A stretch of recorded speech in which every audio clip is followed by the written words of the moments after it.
Hi there, Carrie here. Trying to distill down some of the concepts that I got at the conference in Orlando sometime last week ago.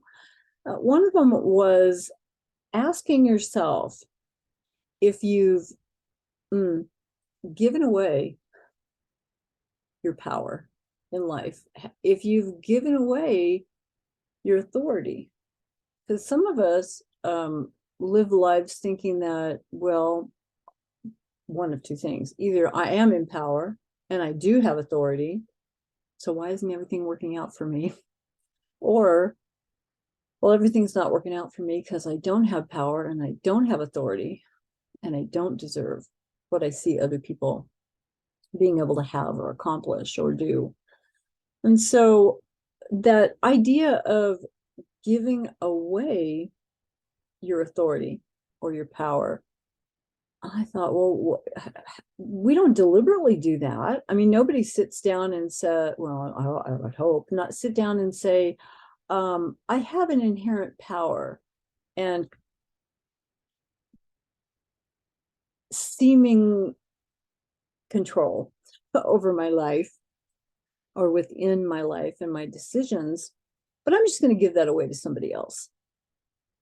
We wake up one day and realize we've done it, or maybe we've done it most of all of our life because that was the programming that we dropped into that kept us safe. And programming only develops because it part of you that creates the routine and the program creates it because it looks like it's going to be beneficial. In my life, it was keep your mouth shut, don't put yourself out there because every time you do, you get hurt. So in order to not get hurt, just don't do that. It's going to be so much easier. You just don't try, don't push, don't ever try to finish something that you don't know you can't accomplish, because otherwise you're going to wind up hitting the wall of failure. And that's going to be worse and more painful than if you hadn't even tried. And a lot of people who I work with are having trouble with not just like motivation, but procrastination. And it would take me 2 solid years of study to understand that procrastination, this is so simple, is just the fear of failing. It's the fear of getting it wrong. It's the fear of not finishing it right or being judged. And so if that's your biggest fear, then if you don't ever start, you can't ever finish wrong. So to get past your procrastination, you've got to get more past your fear of failing. Like, who cares? You've got to get to a place of, oh, well, so what? It's all right. You know what? This is my life. And I get to deal with the stuff that happens in my journey in this lifetime. And maybe what other people might label as a failure isn't a failure. Maybe it's me learning some things that I needed to know along the way, and maybe they'll never understand that, and maybe I won't consciously be aware of the things I'm learning when I'm going through a process that ends in what everybody else labels as a failure. And that includes, speed building and all the steps along the way where we think we're not accomplishing what we wanted to. We're not having the result that we thought we deserved. So what I want to ask you instead is it's the awareness, becoming aware of the things that you say you think you want, and becoming aware of whatever reasons on the conscious level or on a hidden level that you don't think that's a good idea. I had somebody I worked with who this blew me away, but we were talking about, the fear of failing the big test to be certified. Well, okay, what's then following that fear to its resolution? As if there's a part of you that's worried, that starts getting anxious before the test because its biggest fear is, what if I fail? Okay, so what if you fail? Let's solve that problem now, so that all parts of you know that if that bad thing happens, this is what I'm going to do. And for some of you, it's that's it. I've taken the test 15 times. I'm out of here. Very rarely do I ever hear that, but it's okay. This is your life. You get to figure out what you want to do. More often, it's I need to take a break to rest because I've been pushing for so hard for so long. And then I'm going to regroup and recoup and reconstruct how I want to go forward to attack it again. What can I do differently that will get me different results? And so, okay, now we know what you're going to do if you don't pass the test. That problem solved. So that part of you that thought it needed to worry about, what is it going to do if you don't pass the test? Well, we know what we're going to do. So that can calm down. This one person that I worked with, and we realized in short order that she wasn't afraid that she was going to fail the test again. Are you ready for this one? Her biggest fear was, what if she passed? Wow. Okay, well, what's the scary thing that's going to happen if you pass? I'm going to have to go to work. Okay, well, you seem like a hard worker. So is it that you're afraid of working? No. Deep down, the fear was, I don't know what I'm going into. I know what school is. I know what it feels like to show up repeatedly and fail and pull myself together and do it again. I know what's expected of me in school, but I do not know what that world of working looks like, because your brain is always afraid of the unknown, of what it doesn't understand, because what it doesn't understand, it can't control. It can't figure out a way to get on top of and control it. It wants the information. All of you that are like, I don't know what to do, I don't know which way to go, I don't know what software, I don't know how to, that's just the fear of the unknown. That is you spinning in all the possible ways to resolve where you're going, but there's that big unknown, and that keeps you spinning. And you have to have a very clear picture of where this is separate, but you've got to have a very clear picture of where you're going to be able to get what you want and to keep on that trajectory, because things are going to knock you off, way high, way low, all the time, all the way along. Your trajectory for success in court reporting is not like it's going the right way. It's not like this. It's more like this. And you're slowly going up, but you're going up, you're dropping, you're up, you're dropping, up, you're dropping. It's not a smooth incline. And there's a part of us that wants it to be. And then when it's not, we think that's failing somehow. I'm looking at my notes here. Wow.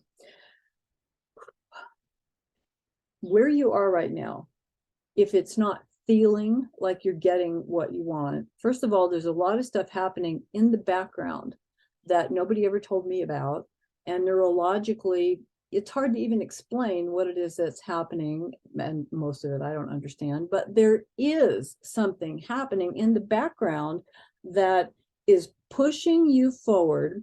It's pushing your accuracy higher. It's pushing your speed higher. It's pushing your confidence to do the thing you want to do higher. All of that is happening, but you can't always perceive it. What you're seeing in front of you, we have a tendency to interpret, and it's our interpretation of what we think is happening that holds us from making the progress. In my case, it was I'd show up and bust my ass working on that machine and practicing. And then when I didn't get the results I wanted fast enough, and mind you, I'm a very impatient person, so it didn't take very long for me to get to that point of, well, this sucks and it's not working. I'm killing myself practicing, and I'm not getting what I deserve, what everybody else is getting out there. Not understanding that this is persistence and consistency that is going to get you the results that you want. And you can jump in the way and say it's not happening fast enough because you don't know all the stuff that is happening neurologically, within your nervous system, within your ability to hear faster, within your dexterity and your ability to control those muscles by finger drills or whatever other means. The idea of being exposed to more combinations of unfamiliar words at high rates of speed so that that becomes more familiar. That makes you faster because you have more reaction time. The faster you can hear, the faster you can write. It's your interpretation of what you have, what you are, and what you experience. It's your interpretation of what's happening that makes the difference between someone who soars through school quickly and someone who is constantly on that path of fighting themselves. And an interpretation is just a thought. It's just what you've decided to think. And the most powerful, well, awareness is the most powerful tool we have in our box, in our toolbox. But the ability to change, to really look at the thoughts, to look at the beliefs that the thoughts have created, and to constantly question, is this thought, is this belief, first of all, is it true? Could it possibly not be true? And is there a different way to look at this that will push me in the direction that I want to go? The best example I have of that is, I got stuck in my own thoughts when I was in hypnosis school, and I had my little study group that I'd created because they're powerful. But for us to all get together, and then here I was, the student in the group that would sit there going, oh God, you guys, this is so hard. And everybody else would say, Carrie, stop it. Stop it. Do you hear what you just said? You declared that this is hard. How about let's look at it differently? You're not very good at this yet because you haven't practiced enough. But when you do, you'll be better. Everything's hard at first until it's not. 200 words a minute is impossible when you're in theory. And when you're in 100, 120 is impossible when you're in theory and just getting out. But when you're in 200s, 120 is so doable. It's all relative. When you're in 200s and you're pushing, knowing that it's not going to be pretty, but you're pushing that speed up 40, 50 words per minute faster than 200, it pulls your accuracy along with you as it's building your speed, as you're training your muscles to move faster.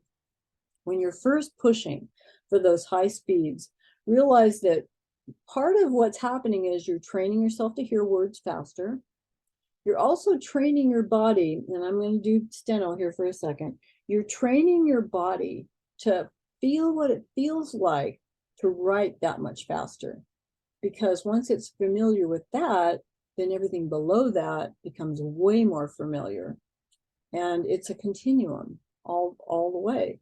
I remember getting into 225, trying to pass my qualifiers in California, and realizing that, because nobody told me practice at higher speeds, so it took me much longer. But wow, there's like 240 out there, because I'd never heard that. In all of my school, all I ever heard was 200, 200, 200. And then all of a sudden in the 180s, everybody started talking about 225. And I'm like, what's that? That sounds terrible. That sounds really freaking scary, because we've been going up in 20 word per minute jumps. And now you're talking 200 to 225. That's a 25 word per minute jump. Well, that should be harder. Well, so if somebody had told me, so aim for 240, aim for 260, and let 200, 225 take care of itself. Just keep always aiming higher, faster. Interpret what that means to you. The faster I am, the more power I have in the field, the more confidence I have to step up and say, counsel, excuse me. For the record, you're talking over each other. You're talking too fast. You're reading from a document that you can see and I can't. Play fair. It's interpretation. And challenge yourself. When you hear yourself saying, oh my God, this is so hard. Well, what if it isn't? I'm never going to be able to get out of school. Well, what if you do? I'm never going to be able to make the kind of money I see everybody else making. Well, what if you did? I'm not going to be able to qualify for the next big state test. Well, what if you do? And I'm sitting back and I'm watching people right now who I'm working with and who I've worked with in the past who are doing phenomenal things. All of a sudden, having taken that big breath of, oh my gosh, I can do this, and so believing it all the way down to the core, to the center of who they are, owning it, stepping into it, grasping it, becoming it. Nothing can hold you back, because now you're not holding you back. I hope any of that has helped. When you're looking at the fear that's holding you back, because it's always fear of something, start looking at it as if it's not this big, hard, harsh thing that's trying to hurt you,